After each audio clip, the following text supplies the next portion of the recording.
Good morning, dear students. Welcome to chemistry class. Our today's topic is concentration of a solution.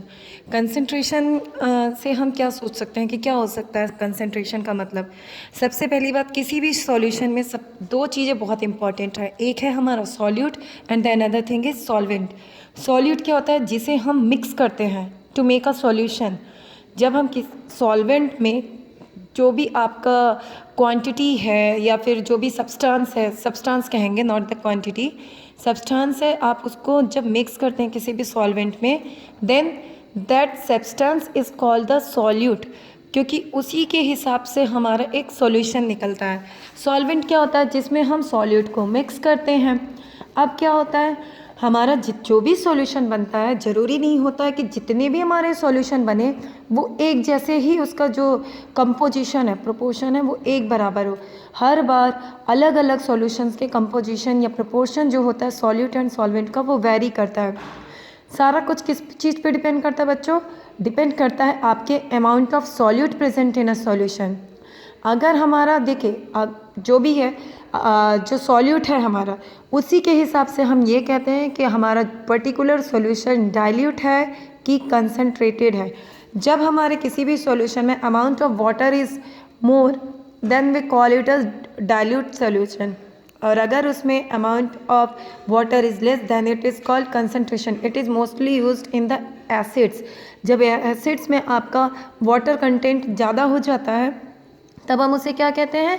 Dilute acid कहते हैं। और जब आपका water content कम होता है, मीन्स वो बहुत ही ज़्यादा हार्मफुल हो जाएगा, क्योंकि उसमें एसिड कंटेंट बहुत ज़्यादा है, उसमें डाइल्यूशन कम हुआ है, तब हम उसे क्या कहते हैं? Concentrated acid.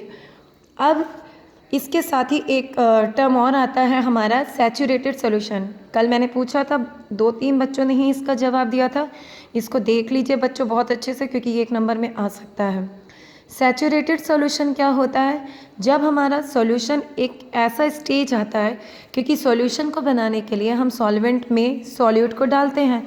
सॉल्यूट क्या होता है? डिज़ोल्व होता चला जाता है, लेकिन एक पर्टिकुलर टाइम एक ऐसा आएगा जब हमारा उसमें no more solute can be dissolve.